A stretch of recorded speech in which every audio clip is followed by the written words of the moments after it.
Educators classes agriculture की series में आज हम आगे कुछ पॉइंट्स देखते जाएंगे। आज से हम बेसिक जो इसके कंसेप्ट और थ्योरेटिकल पार्ट स्टार्ट करेंगे जो आपका बेस बनाएंगे और सारी एग्रीकल्चर वाली चीजें हमको समझने में हेल्प करेंगी। तो जो लोग भी चैनल में नए हैं वो चैनल को सब्सक्राइब कीजिए, लाइक कीजिए, शेयर कीजिए। सपोर्ट में कंजूसी नहीं चलेगी। टेलीग्राम ग्रुप का लिंक भी मैंने डिस्क्रिप्शन में दे दिया है, तो वहां से जाके आप टेलीग्राम ग्रुप भी ज्वाइन कर लीजिए।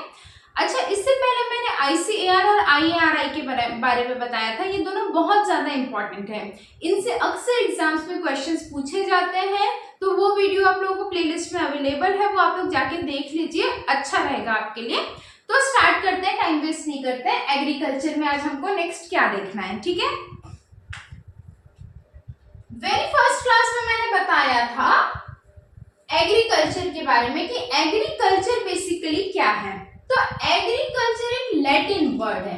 कौन सा वर्ड है? लैटिन वर्ड है, लैटिन लैंग्वेज से लिया गया है। इसका मीनिंग क्या होता है यदि हम इसको जो है अच्छे से देखें डीप में कि एग्रीकल्चर किन दो वर्ड से मिलकर बना हुआ है। तो एग्रीकल्चर एगर और कल्चरा, ठीक है, एगर और कल्चरा नाम के दो वर्ड से मिलकर बना हुआ है। एगर का जो मीनिंग होता है वो होता है सॉइल और कल्चरा का मतलब होता है कल्टीवेशन, ठीक है। तो सॉइल में जो हम चीजें कल्टीवेट करते हैं, उगाते हैं, जगाते हैं, उसको हम क्या बोलते हैं? एग्रीकल्चर बोलते हैं। ये बार बार पूछा गया कि एग्रीकल्चर किस लैंग्वेज से लिया गया है। तो एग्रीकल्चर लैटिन वर्ड है, लैटिन लैंग्वेज से लिया गया है, ठीक।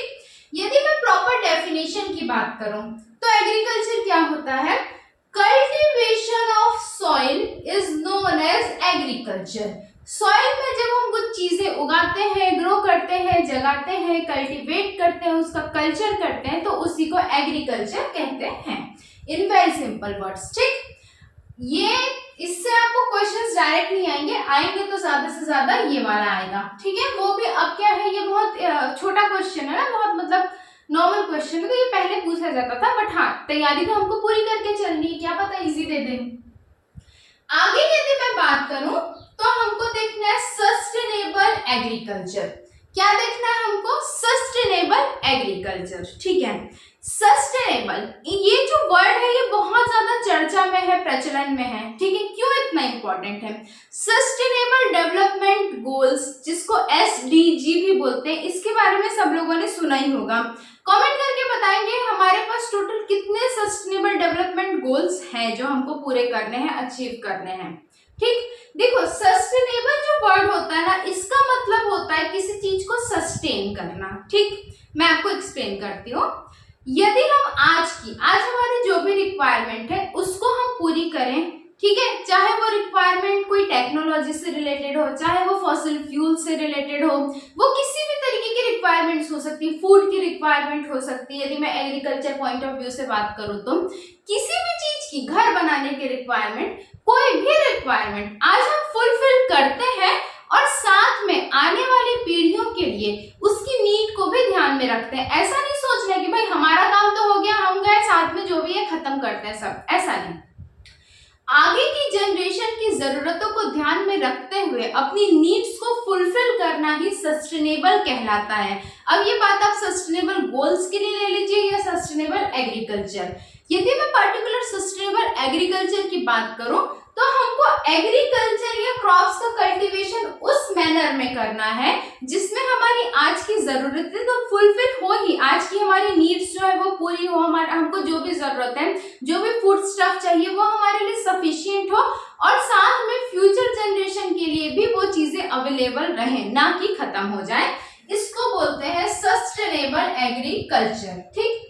सस्टेनेबल एग्रीकल्चर को हम इको फार्मिंग के नाम से भी जानते हैं, ठीक है। इको फार्मिंग क्यों?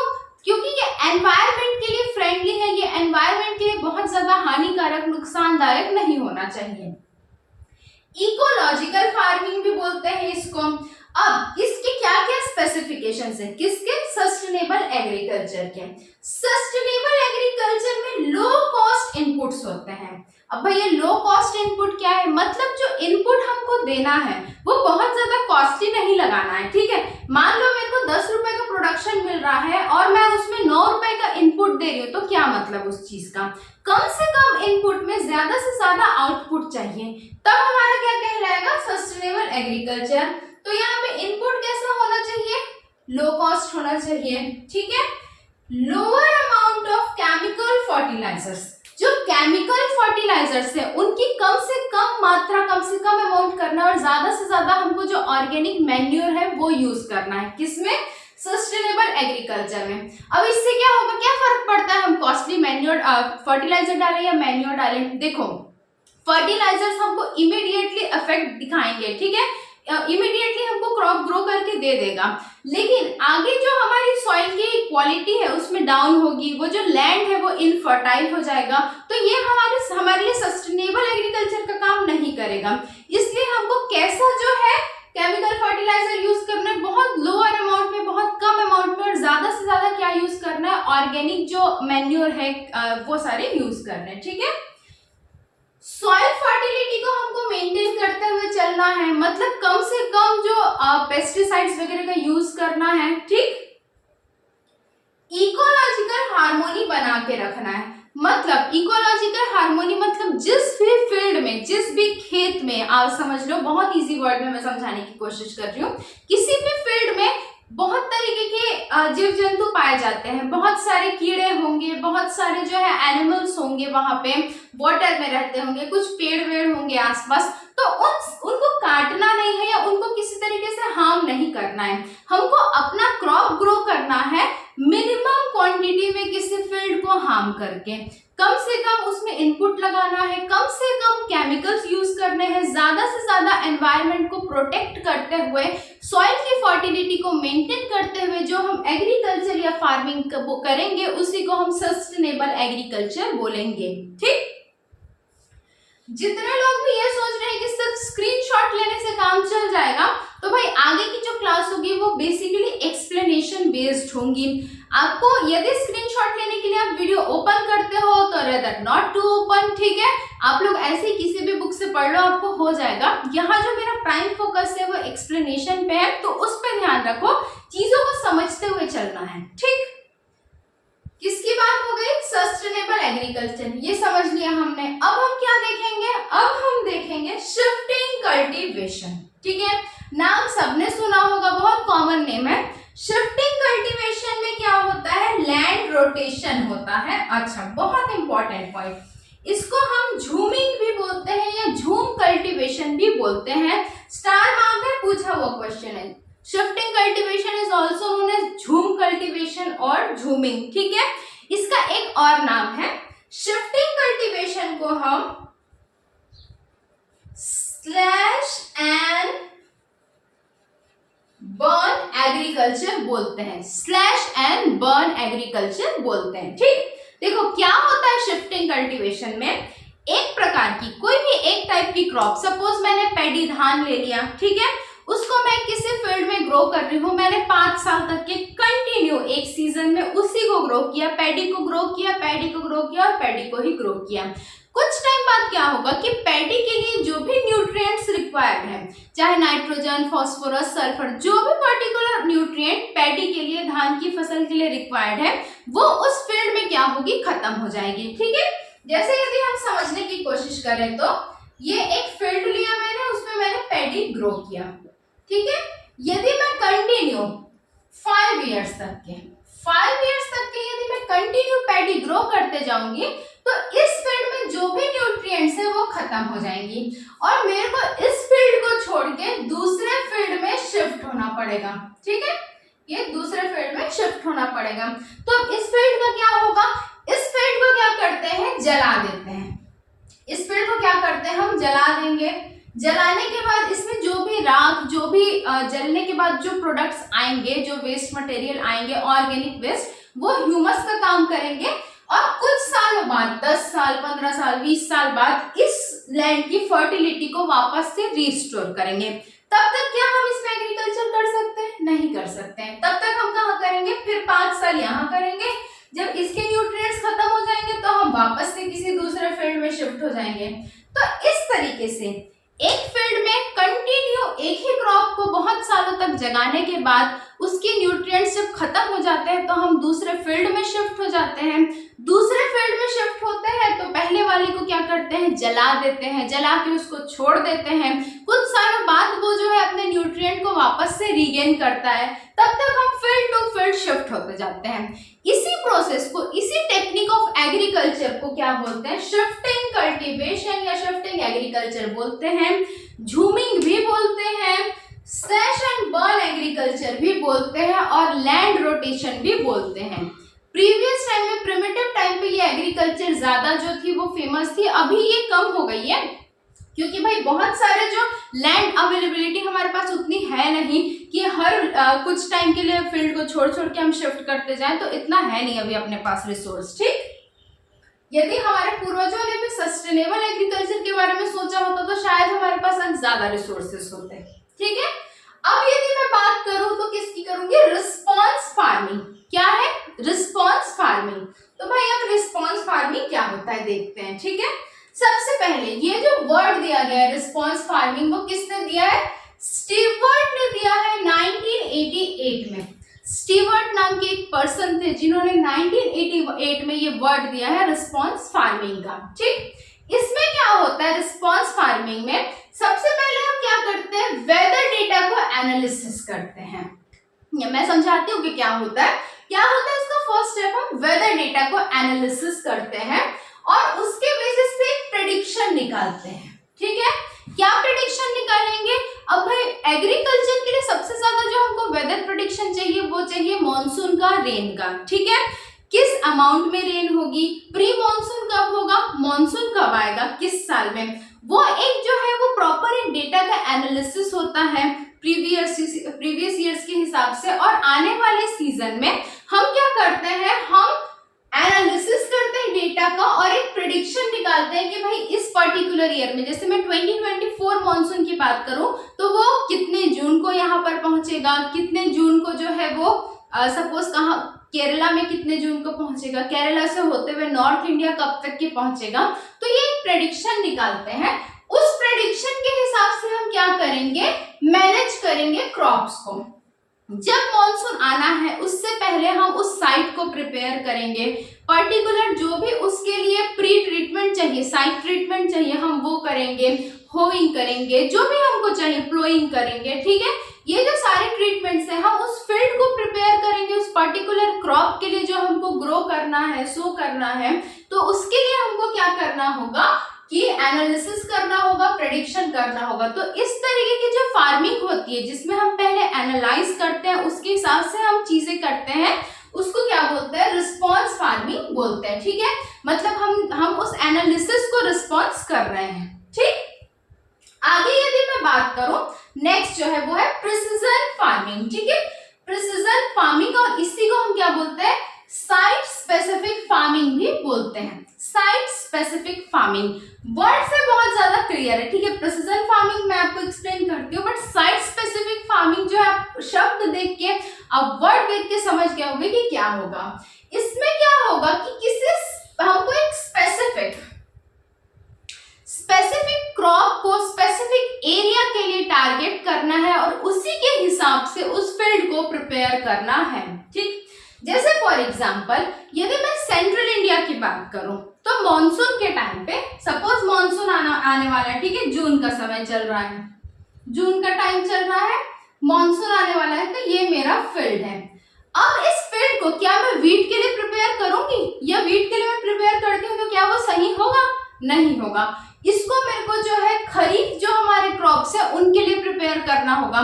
तो बेटर क्या होगा कि मैं इसको किसके लिए प्रिपेयर करूं? मैं इसको पैडी के लिए प्रिपेयर करूंगी। ठीक है, पैडी के लिए, क्योंकि मेरे को मालूम है कि स्पेसिफिक जो सेंट्रल इंडिया का पार्ट है वहां का जो टेम्परेचर, प्रेशर और वहां का मॉनसून पैडी के लिए बहुत अच्छा है, ऑप्टिमम है। तो मैं जून के समय में, जब मेरे को मालूम है कि मॉनसून आने वाला है और सफिशिएंट अमाउंट में वाटर मिलेगा, तो उस समय मैं अपने फील्ड में जो जो भी प्री ट्रीटमेंट्स दूंगी वो पैडी को ध्यान में रखते हुए दूंगी, ना कि वीट या एप्पल को। तो इस तरीके से जब हम टारगेट करके किसी स्पेसिफिक क्रॉप के लिए स्पेसिफिक सीड्स का यूज करते हैं, स्पेसिफिक फर्टिलाइजर्स का या पेस्टिसाइड का यूज करते हैं, तो उसी को हम क्या बोलते हैं, प्रिसिजन फार्मिंग या साइट स्पेसिफिक फार्मिंग। मतलब हम टारगेट करके किसी एक फील्ड में किसी एक क्रॉप को टारगेट करके उसके हिसाब से सारी चीजें प्लान करेंगे। ठीक, ये जो क्रॉप रिक्वायरमेंट्स होगा वो लोकलाइज्ड बेसिस पे होगा। अब भाई ये लोकलाइज्ड बेसिस क्या है, कश्मीर में पैडी के लिए जून के समय में पैडी की फसल उगाने नहीं जाऊंगी मैं, कहाँ पे जाऊंगी, जहां पे इसके लिए एनवायरमेंट क्लाइमेट सही है वहां पे। ठीक है, सेब यदि मेरे को उगाना है, एप्पल ग्रो करना है, तब मैं कश्मीर जाऊंगी उसके सीजन के हिसाब से। मतलब हर जगह का हर प्लेस टू प्लेस जो है वो लोकल वे में वेरिएशन करते हैं क्रॉप्स। ठीक, तो उस पर्टिकुलर क्रॉप को हर पर्टिकुलर प्लेस में ध्यान में रखते हुए जो हम फार्मिंग करते हैं उसी को टारगेट स्पेसिफिक, साइट स्पेसिफिक या प्रिसिजन फार्मिंग बोलते हैं। ठीक है, इसके जो एडवांटेजेस हैं किसके, साइट स्पेसिफिक फार्मिंग या प्रिसिजन फार्मिंग के, वो क्या है देखो। लो कॉस्ट ऑफ प्रोडक्शन, भाई यदि मेरे को मालूम है कि पैडी के लिए पानी की रिक्वायरमेंट बहुत ज्यादा है, तो मैं इसको सूखे जगह पे ग्रो करूंगी क्या, नहीं करूंगी। क्यों, क्योंकि मेरे को सिंचाई में जो है हमारे इरिगेशन में बहुत ज्यादा वाटर उसमें देना पड़ेगा, तो मैं ऐसी जगह पे करूंगी जहाँ पे वाटर सफिशिएंट हो। तो ये क्या करेगा, मेरे कॉस्ट ऑफ प्रोडक्शन में रिडक्शन लाएगा, मेरे कॉस्ट ऑफ प्रोडक्शन को कम करेगा। तो इसका क्या एडवांटेज होगा, लो कॉस्ट ऑफ प्रोडक्शन। मेरे को मालूम है जहां पे मेरे को कम से कम लागत देना पड़े मैं वहां पे क्रॉप उगाऊं ना। ठीक, इकोलॉजिकल बैलेंस, भाई जिस जगह के लिए, जिस एनवायरनमेंट के लिए जो क्रॉप सही है, यदि मैं वो ग्रो करूंगी तो वहां पर का जो पूरा का पूरा इकोलॉजी है, ठीक है, वहां पर का जो भी एनवायरनमेंट है, जो भी वहां पर जीव जंतु बायोस जो वहां पर रह रहे हैं, उनके लिए क्या होगा, बैलेंस का काम करेगा, उनको भी प्रॉपर न्यूट्रिएंट्स मिलेगा। ठीक है, कंजर्व रिसोर्सेस, और ये हमारे रिसोर्सेस को भी कंजर्व करेगा, ना कि वेस्ट करेगा। ठीक है, यदि मैं मई के मंथ में धान ग्रो करने जाऊं, पैडी ग्रो करने जाऊं, तो मेरे को क्या करना पड़ेगा, वाटर एक्स्ट्रा देना पड़ेगा, जो मेरे कॉस्ट ऑफ प्रोडक्शन को बढ़ाएगा। ये क्या मेरे रिसोर्स को कंजर्व करेगा, नहीं करेगा, ये यहाँ पे वेस्टेज ऑफ वाटर होगा, तो मतलब मेरा रिसोर्स भी क्या होगा, वहां पे वेस्ट हो रहा है। तो इन सारी चीजों से बचने के लिए हम क्या करते हैं, प्रिसिजन फार्मिंग या साइट स्पेसिफिक फार्मिंग करते हैं। ठीक है, नेक्स्ट यदि मैं एक इंपॉर्टेंट वर्ड की बात करूं तो वो होता है इडियोटाइप। ठीक, कुछ लोग इसको आइडियोटाइप भी बोलते हैं, तो वो मैंने पहले भी बोला, प्रोनाउंसिएशन आपके ऊपर है, अंडरस्टैंडिंग होनी चाहिए। ठीक है, इडियोटाइप या आइडियोटाइप जो भी आप बोल लो, ये क्या होते हैं, ये मॉडल प्लांट्स होते हैं। ठीक, बिल्कुल यूटोपिया प्लांट्स होते हैं, मतलब बिल्कुल सर्वगुण संपन्न, यदि मैं एक शब्द में बोलूं तो। ये कैसा बिहेवियर रखते हैं, जैसा हमने इनके बारे में सोचा है बिल्कुल वैसा ही बिहेवियर रखते हैं। हाँ, तुम बिल्कुल वैसी हो जैसा मैंने सोचा था वाला। मतलब ये एक ऐसे प्लांट होते हैं जिनके बारे में हम सोचते हैं कि हाँ भाई मेरे को एक बिल्कुल सर्वगुण संपन्न सा प्लांट चाहिए, जो बहुत अच्छी ग्रो करे, उसके जो सीड्स है वो बहुत हाई क्वालिटी के हो, जिसमें कीड़े ना लगे, जो बहुत जल्दी ग्रो करे। तो बिल्कुल ऐसा हम सोच के चलते हैं ना, वैसे ही कोई प्लांट को हम क्या बोलते हैं, इडियोटाइप या मॉडल प्लांट बोलते हैं। इससे जनरली वन लाइनर क्वेश्चन कभी कभी हार्डली देखने को मिलता है, तो इसको मैं स्टार मार्क कर देती हूँ, अदरवाइज आपको समझ के चलना है। ये जो सारी चीजें आज की क्लास में मैंने बताई है, ये सब आपके कंसेप्ट को बनाने के लिए, बिल्डअप के लिए जरूरी है कि आपको एग्रीकल्चर में पढ़ना क्या है, आपके अप्रोच क्या होने चाहिए, आपकी अंडरस्टैंडिंग क्या होनी चाहिए। तो एक बार हम लोग क्विकली रिवाइज करेंगे। ठीक है, एग्रीकल्चर देख रहे हैं हम। एगर का क्या मतलब होता है, सॉइल, कल्चर का मतलब कल्टीवेशन। एग्रीकल्चर किस वर्ड से लिया गया है, लैटिन वर्ड से लिया गया है। एग्रीकल्चर का यदि मैं डेफिनेशन देखो तो cultivation of soil is known as agriculture. जब हम सॉइल में किसी चीज को ग्रो करते हैं तो वो एग्रीकल्चर कहलाता है। सस्टेनेबल एग्रीकल्चर, सस्टेनेबल एग्रीकल्चर को ही हम इको फार्मिंग बोलते हैं, इकोलॉजिकल फार्मिंग बोलते हैं।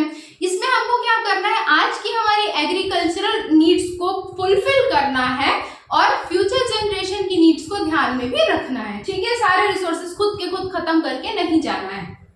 ठीक, लो कॉस्ट इनपुट्स इसमें हमको देने होते हैं। इसमें हमको lower amount of chemical fertilisers का यूज करना होता है। इसमें हमको सॉइल्स फर्टिलिटी को रिस्टोर करके चलना होता है और इकोलॉजिकल हार्मोनी, इको जो वहाँ पे लॉजी है ना, ठीक है, मतलब प्रॉपर उसकी खुशी को बना के रखना होता है, किसी को डिस्टर्ब नहीं करना होता है। जो भी जीव जंतु, जो भी अदर पेड़ पौधे हैं, उनको भी बिल्कुल बैलेंस करते हुए चलना होगा। ठीक। शिफ्टिंग कल्टीवेशन को ही हम लैंड रोटेशन बोलते हैं, झूम कल्टीवेशन या झूमिंग बोलते हैं और स्लैश एंड बर्न एग्रीकल्चर भी बोलते हैं। एक फील्ड में बहुत सालों तक के एक ही क्रॉप को ग्रो करने के बाद उस फील्ड को छोड़कर उसको जलाकर दूसरे फील्ड में आगे बढ़ जाना, यही क्या कहलाता है? शिफ्टिंग कल्टीवेशन कहलाता है। प्रिमिटिव टाइम में बहुत ज्यादा फेमस था। रिस्पॉन्स फार्मिंग क्या होगा? वेदर के कंडीशंस को एनालाइज करके उसके प्रिडिक्शन के बेसिस पे जब हम आने वाले सीजन के क्रॉप को मैनेज करते हैं तो उसी को क्या बोलते हैं? रिस्पॉन्स फार्मिंग बोलते हैं। ठीक है। प्रिसिजन फार्मिंग क्या होता है? ये साइट स्पेसिफिक फार्मिंग, पर्टिकुलर किसी लोकल प्लेस में उस जगह के ऑप्टिमम टेम्परेचर और प्रेशर के अकॉर्डिंग जो क्रॉप वहां पे सबसे अच्छे से इजी वे में ग्रो करेगा उसको हम टारगेट करके वहां पे उगाएंगे। इससे आपको क्या क्या फायदा होगा? लो कॉस्ट ऑफ प्रोडक्शन लगेगा, इकोलॉजिकल बैलेंस होगा और हमारे जो भी रिसोर्सेस है वो कंजर्व होंगे, हमारे पैसे भी बचेंगे, हमारा समय भी बचेगा। ठीक है। और हमको ज्यादा से ज्यादा क्या मिलेगा? आउटपुट मिलेगा कम से कम इनपुट में, और यही एग्रीकल्चर का प्राइम टारगेट है। ठीक। इडियोटाइप या आइडियोटाइप क्या होगा? मॉडर्न प्लांट्स होंगे, सर्वगुण संपन्न प्लांट्स होंगे जो बिल्कुल जैसा आपने सोचा है वैसा ही बिहेवियर करेंगे। हर तरीके से वो आपको बेस्ट आउटपुट देने के लिए बनाए जाएंगे। ठीक। तो आज की क्लास में ये सारी चीजें हमने देखी हैं। वीडियो को 1 से 2 बार देखिए, आपको कंसेप्ट क्लियर हो जाएगा। और मेरा अप्रोच यही है कि हम सारी चीजें क्लियर करते हुए चले 1 by 1। मैं खुद में ऐसे ही पढ़ती थी कि एक बार वीडियो अच्छे से देख के फिर मैं किसी भी रेफरेंस बुक से, ऑथेंटिक बुक से पढ़ाई करती थी, तो इससे क्या है, ग्रैब होता था और मैं वीडियो रिवीजन बार बार करती थी, क्योंकि जब हम चीजें किसी से सुनते हैं ना तो हमको इजिली माइंड में बैठती है। ठीक है। तो मिलते हैं फिर, चलो अगली क्लास में। तब तक के लिए बाय बाय, और सपोर्ट करने में कंजूसी नहीं करनी है। ठीक है।